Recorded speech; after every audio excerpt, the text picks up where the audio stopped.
This one's for my team, man.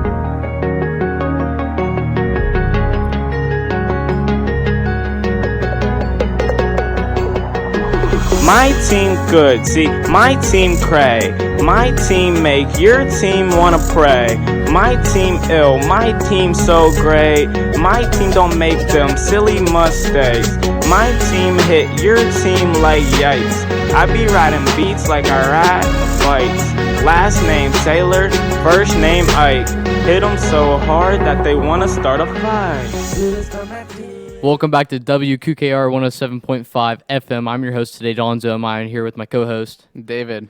And today we have a very, very special topic here. We are talking about one of the finest parts of Salem. You got Salem sports, and it's like you got our education. You got our education. It's like F. All the way. But then we got the rappers, and it's like wow, and it's just like you just don't know the history behind the Salem Rappers. The Salem Rappers basically kind of like defined Salem as a town itself. Yeah, it's like when you think of Ohio rappers, the first thing you get it like Salem. Salem, it's kind of like if you think like man, what am I thinking of? It's just like you literally think like Ohio, like you think Ohio, you don't think like Trippie Redd, Kid Cudi, you think like Noah, Toronto Max, Gormet. You don't think of none of those other guys. They're it's Bobby just Spats, Bobby, DJ Poley. Thomas Wolfe. You just don't think of them. And we're gonna start off early. Way back in about 2015, 2016. We're gonna start off with we had DJ Poley and Cade Byland, and in that group they were also added Trey Toothman. And, they actually started making music. DJ and them had many hits while DJ's senior year of playing football. They had many hits. And Cade Byland, a wrestler, running back for the Quakes in 2015, carried them to that 10-2 winning season, second round of the playoffs, lost. But there's a lot of memorable songs, a lot of memorable people. Oh, yeah. And, obviously we're talking about the Gormet here. Yeah, obviously. It's serving it up fresh and hot every single day in Salem High School. That's what they were up to. Like, whoa, take a break. You know what I mean? I don't know. Just we got the Gormet. Okay, the members of the Gormet were David. Can you tell me? Oh man, we had some figures such as Cade Cushman. He's up in OSU now. Adam Magnuson. I'm not really sure what he's doing. He went to United, Salem, back and forth. You know how it is. He's still on the streets. You're switching labels, doing this and that. It's whatever. And we got Jared Cannon and Blaze Chafin, real prominent figures on the streets of Salem. Big guys, you see them walking around, you're like, man, I love the Gormet, I remember them. Like, what happened to them? Exactly. Exactly. They're just like, they've been hopping around labels, Mm-hmm. Like I saw Adam Magnuson the other day walking through the town of Salem. It's pretty sketchy. It's pretty trapped down in there. He was actually walking to his job at Chipotle. Third Street, Prospect. All trap. He's Smoker's Alley. You just don't want to mess with them in that alley. But I can actually recall back in what was it? I was in junior high, and the Gormet was a big thing, and you guys were young enough that we still had a babysitter. I'm in junior high. I'm a big guy. I don't need a babysitter. What am I thinking? But we had our babysitter was Kylie Quinn, and she was friends with all of them, and she just thought it was the funniest thing that these guys were making rap music. And, obviously in Salem, we haven't really had many rappers, musicians at all. But we had the Gormet come around. And, kind of controversial at first because all their music was uploaded onto this platform SoundCloud. Yeah, SoundCloud. You guys are familiar with it, But they uploaded all their music up on SoundCloud, and they actually had songs like "I Got the Juice." I think that was their number one song. "I Got the Juice." Getting it down from 3rd Street in Salem. They got a couple thousands of streams. I'm not gonna lie. Oh yeah, no, I remember. They definitely did, and they have they had another song, Flex, and I'll let you guys give it a listen.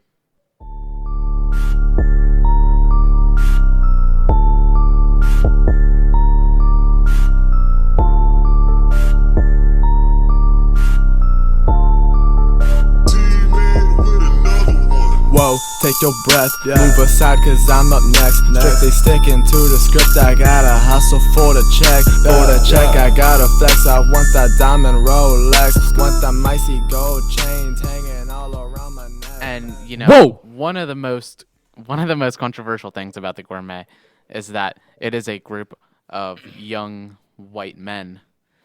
I mean, we had DJ Bully, but you know, it's like every whitewash school sort of has their little.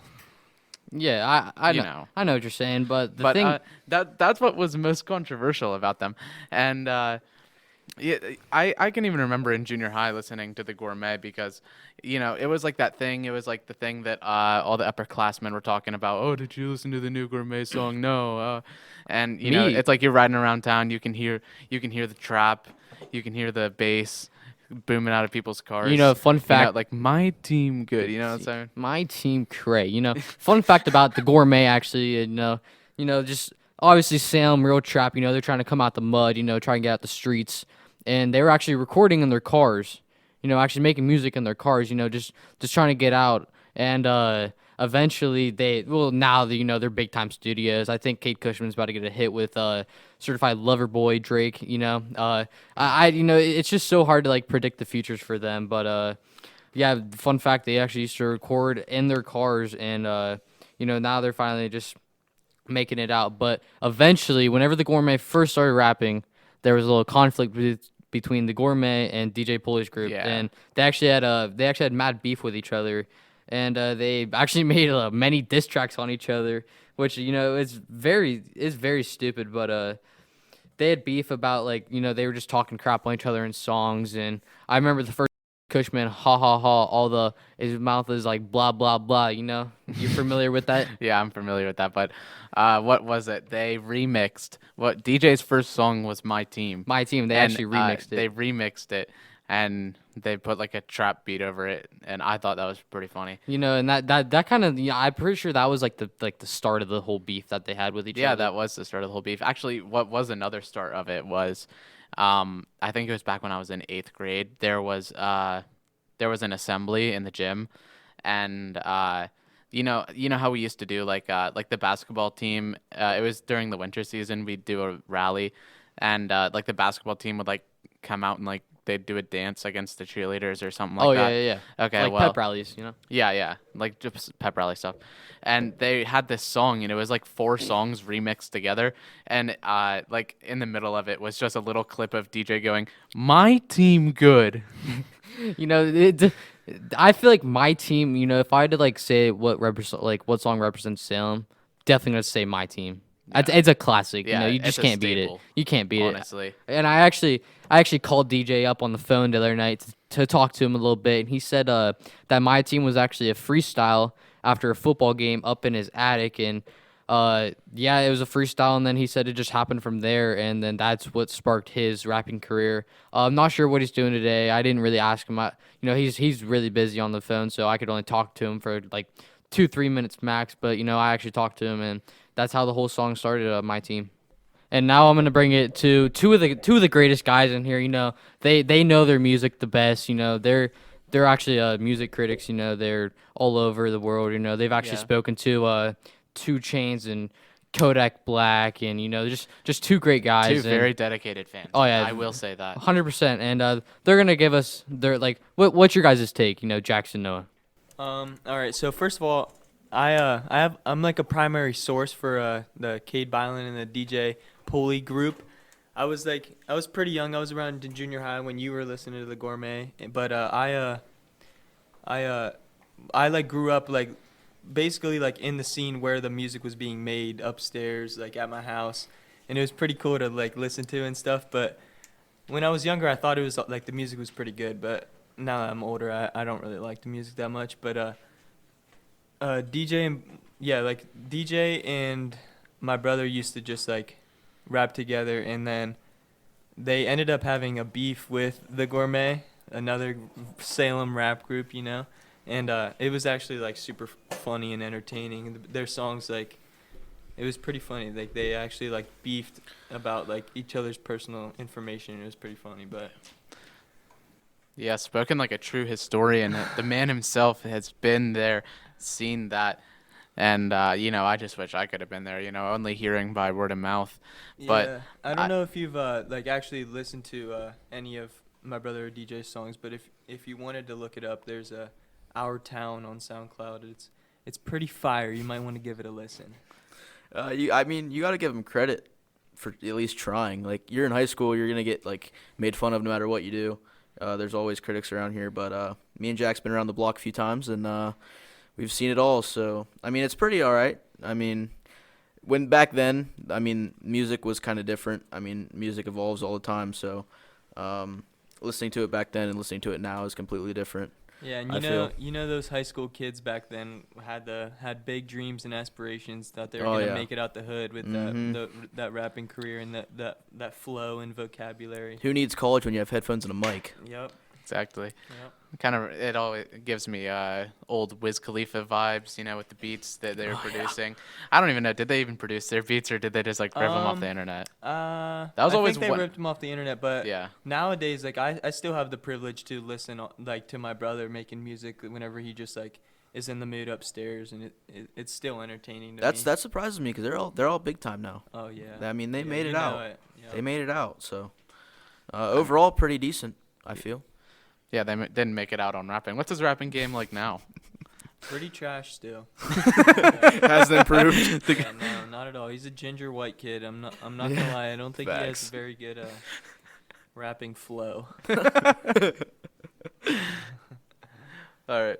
Well, that's great. I'm so happy that we were able to talk about the future of the Gourmet and everything that they've done, especially with you guys, true historians. Yeah, I'm glad to provide some information about the history of Salem Rap. Facts. It only goes up from here.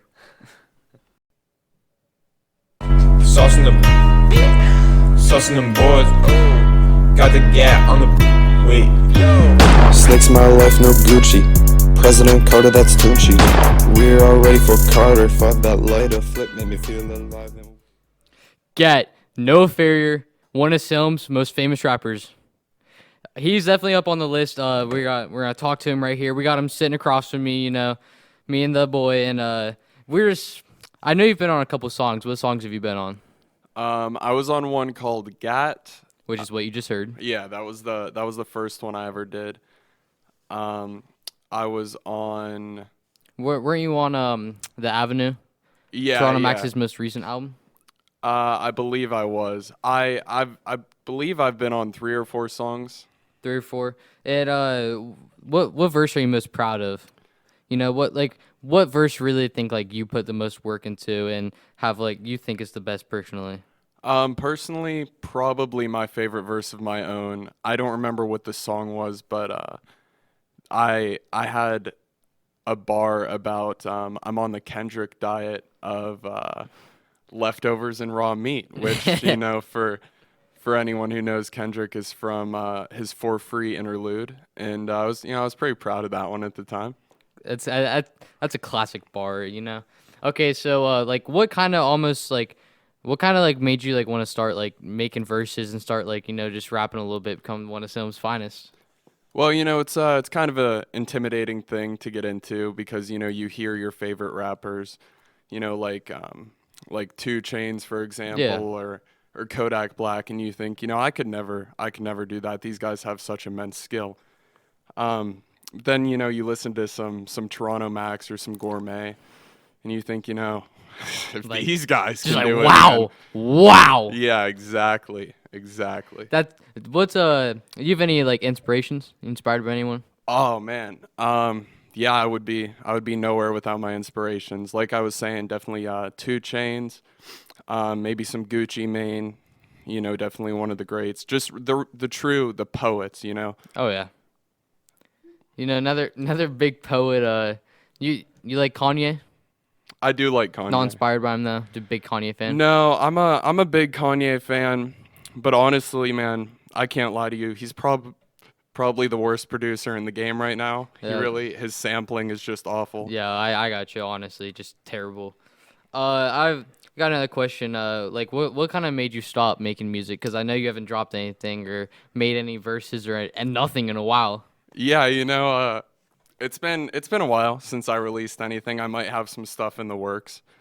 When's the last time? Well, like when was the last time you made a verse? Like a couple minutes ago, a couple days ago, a couple years ago. Like when was it? Probably it would have been. I think last year was the last time I released a verse. Last year was the last time you made a verse. I believe so. Where do you normally go to record? Like J. Cole studio or what?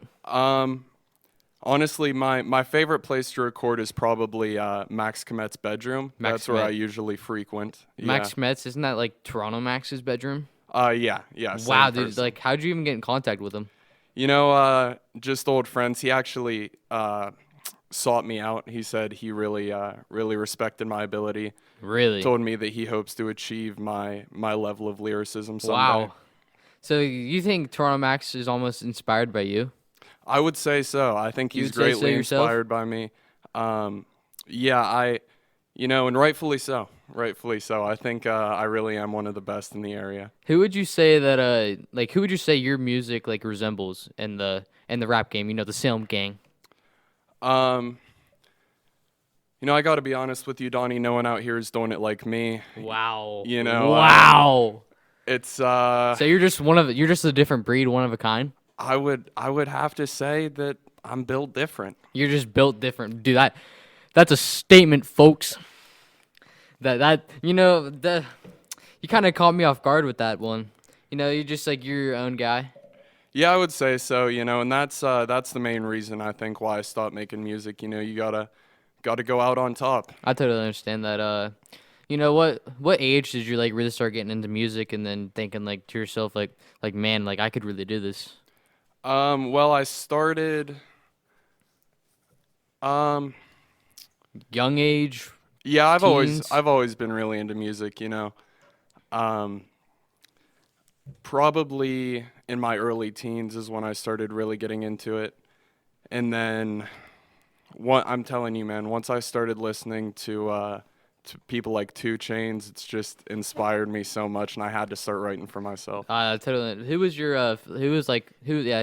someone you're inspired by whenever you're a teen? Well, my first, like I had listed before, a few of my inspirations, like 2 Chainz and Kodak's lyricism especially.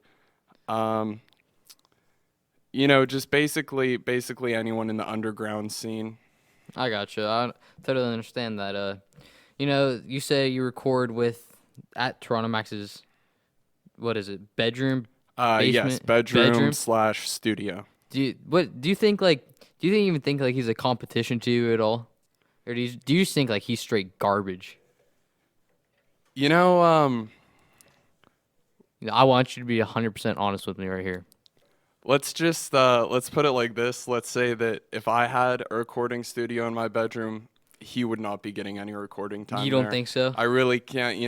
I have to have a whole vibe when I go into record, and people that just aren't at my skill range. I totally respect that. You gotta, like you said, you're a different breed, and you just don't think Toronto Max has what it got. Yeah, I really don't. I mean, and we had talked about Kanye a little bit, and yeah, Toronto Max talks about Kanye a lot, but for some reason he just doesn't seem to pick up on the fact that Kanye has skill, which is something that I don't see him attaining anytime soon. Wow, shots fired.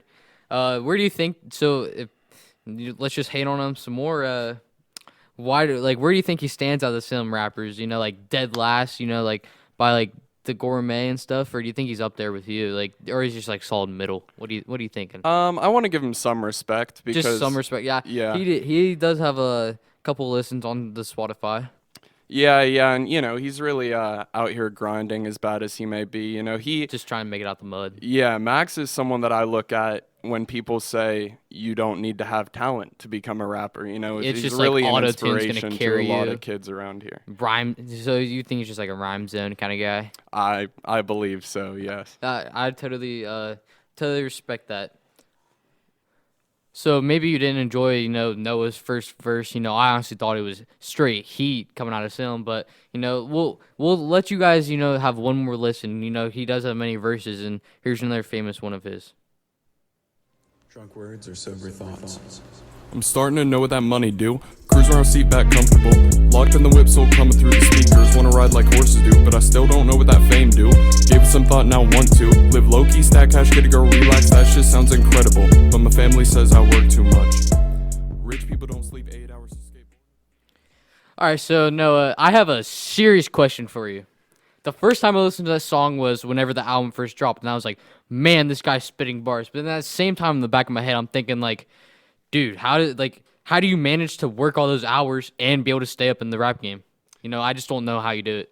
Yeah, you know, that's a valid question, Donnie. I do work a lot, and I'm at school every day for 7 hours, and then on average I work around 20 hours a day, so that leaves me with negative 3 hours for the rap game. But you know, you just always find time somewhere. if you just don't sleep, don't eat, you know, no bathroom breaks, you'll be able to be as good as me someday, maybe. Eventually, you just gotta get to you just gotta get there. You know, make it out, get out the struggle first, and then you know maybe once you graduate high school, you have all the time in the world, so maybe you'll be able to sleep for negative 1 hour and then be able to still do all your music. Exactly. That's pretty similar to my thought process. You know, I mean, once I graduate high school, I'm not planning on getting a trade or going to college or entering the workforce. I think I'm just gonna rely on my rap game. Just gonna go straight for the game, you know. Try and make those big bucks. Yes, sir. Exactly.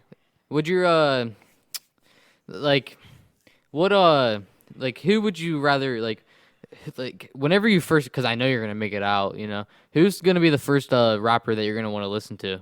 Like not listen to, do a feature with. Who's the first rapper you're gonna want to do a feature with, like Drake, or is he just like not good enough? Well, you know, Donnie, we had talked about my inspirations a little bit before, and you know, I had mentioned 2 Chainz and people along those lines, but really there is one inspiration that towers over the rest, and I think that given the opportunity, I would have no choice but to do maybe hop on a feature with Soulja Boy. Soulja Boy, really? Since I was a kid, man, you know, he really is just the GOAT for production, lyricism, originality, you know, and I don't think I would have a choice. So, were you a big Soulja Boy fan growing up, you know, listening to him? I was, yeah, you know, from the age of about 5 until the age of about 12, every girl that I had an interest in, you know, I was always playing, you know, Kiss Me Through the Phone. And, oh, yeah. And, you know, it's really just had a huge impact on our generation. In my opinion, greatest lyricist of all time. That, you know, I could honestly, 100% completely agree with you on that one. Like, that's honestly a great pick. You know? I really felt that one, you know? Yeah, I'm glad we can agree. You know, another thing, just real quick about Soulja Boy that I don't think is appreciated enough is his impact on the fashion industry. You know, if your shirt's not 12 sizes too big, you're just not wearing it right. Exactly. You know, this is why this man's the GOAT, you know. Already crowned him Salem Rapper of the Year, you know. Just, absolutely no one can compete with him. I appreciate it, Donnie. You know, it's pretty plain and simple, cut and dry, black and white. No one out here is as good as me, and I don't think they ever will be. That, you know, I could 100% agree with that, and you know, I'm just very glad that you finally found that negative 4th hour to be able to come in here and sit down and talk with us on just why you're the GOAT and why, who's some of your inspirations, and it's just, you know, pleasure getting to talk to you because I know you're always busy with the girls and the music and the school and the bathroom, and you know, I just don't know how we figured it out, but I'm very glad you come on the show today. But before I let you go, I have one final question. This is the cherry on the top. I'm just very, very curious. You know, how do you put together your verses? Because you know you are the GOAT of Salem. Yeah, it's a good question, Donnie. You know, it's a multi-step process. You know, I don't really like to put a message in my songs or anything. You know, I just like to talk about what's on my mind. So when I first start, I just think of all the words I know, which is about 37 compiled together. And then, you know, I'll just pick a word and I'll look up words that rhyme with that word. And, you know, if I can use that and somehow also talk about, you know, gangbanging and money and women, then, you know, it's... We got a hit on our hands. No, you're not about the drugs. No drugs for you.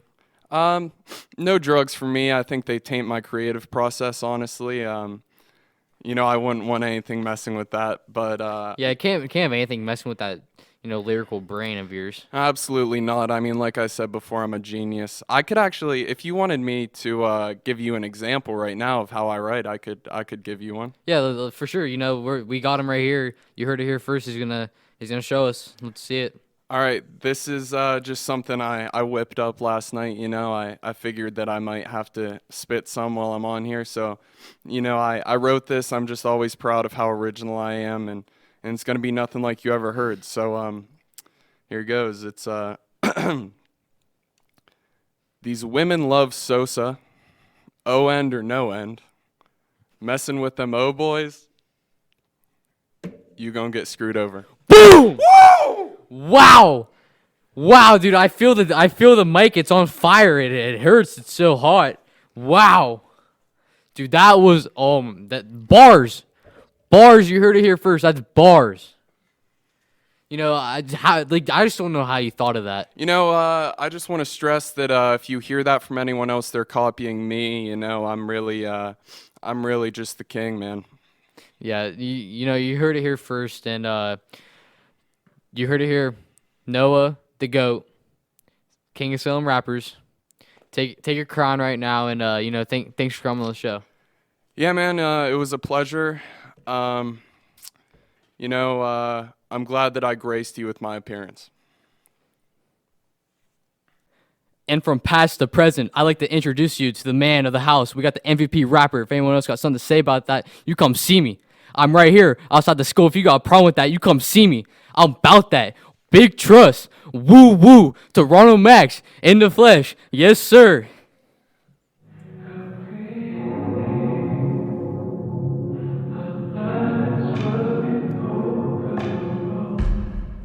I've been changing a lot just for you. Everything I do is for you. You see my new ways come, but my old ways stay. As soon as I can, I'ma move out of state. Toronto Max, folks, and we are actually here with them. Max, would you like to say anything? Thanks for having me on, man. You're welcome. And we're gonna start off with just a basic question. What inspired you to start making music? Well, growing up, my dad was always playing some fire hits. A lot of Vince Staples, North, MF Doom, crazy. Hey, do you have any inspirations? Like, who were you inspired by growing up that made you want to start making music?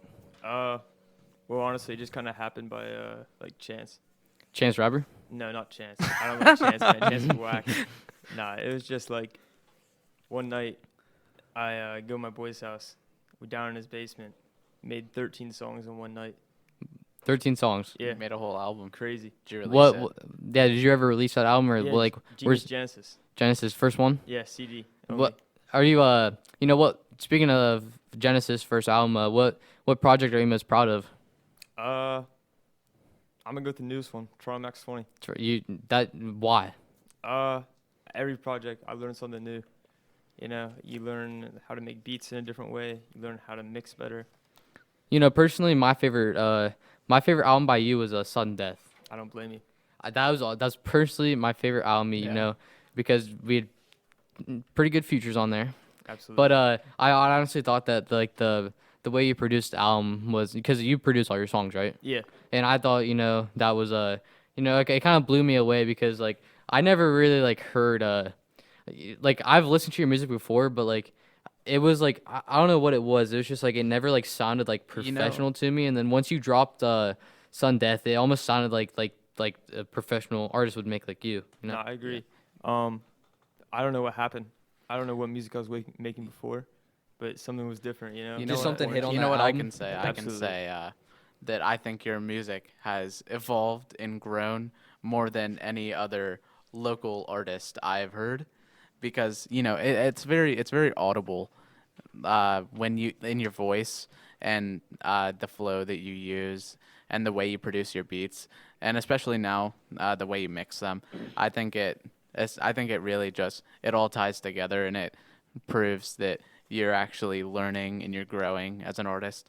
And personally, I've listened to all of your projects, but just every single time, every album just gets better and better. And That's what I'm saying. and it's like something the Gormet or other older groups from Salem just never had, and they wanted. Yeah, I appreciate that a lot. Every time, just try to go back in the studio and make something better than last time. How often would you say you're in the studio a day? Well, once a day probably. Once a day, every day? Well, maybe like twice. Twice a day, Like, once after school, then I'll hit that again before I go to bed. So you recently just dropped an album. How long ago was that? Like December 18th, so about a month ago. December 18th. You dropped that album, and that you dropped 2 albums in 1 year. Yeah. And it kind of just shows how much you're in the studio. Yeah. You know what I'm saying? Absolutely. It's just hard work. And, you're not originally even from Salem. No, I'm from Columbiana. Yeah, Columbiana, just down the road from Salem. And do you think if you had never have come to Salem, like if you were to have stayed in Columbiana and you never moved here, I think you moved here, junior high? Yeah. Do you think you would have ever been making music like you are now? Probably not. No chance, really. What made you want to start making music once you came to Salem in junior high? Yeah. Culture, man. Culture. Changes you. So what, you think like Columbiana is like kind of soft or something? I mean, if you look at you can't mess with the streets of Salem or something. Yeah, I'm gonna say it. I don't think there's many creative minds in Columbiana. That's what I'm saying. Yeah, I'll second that. But you come from a school with about 60 kids, all white. I mean, Salem isn't very diverse, but it's at least more diverse than Columbiana. So it's good to see new stuff. Yeah, that's personally fair. And I actually had a question. Because I've been following up on you for years now, and I've just always thought to myself, like Max, just why Toronto? This is the story. My boy Eli, CVB, he produces some of my beats here and there. Grew up with him, but he was down in Florida, so I called him Florida Eli. Yeah. You have a song Florida Eli. Yeah.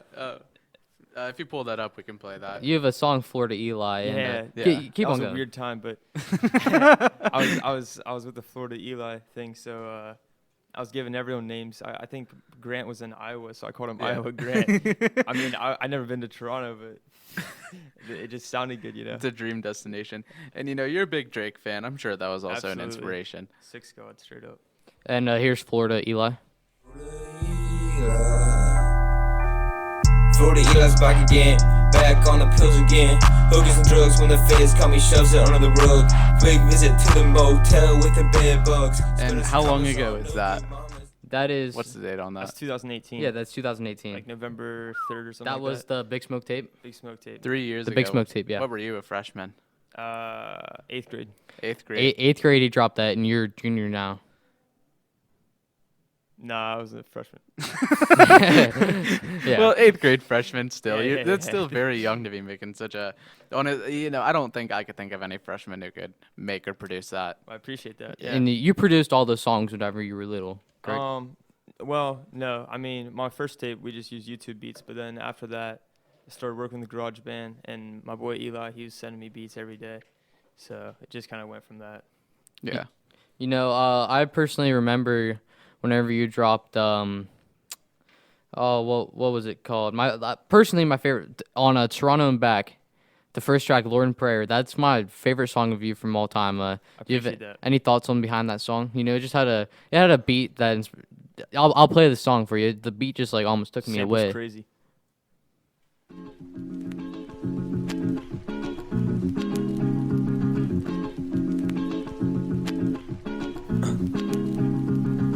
Red sky whipping on a 14, yeah.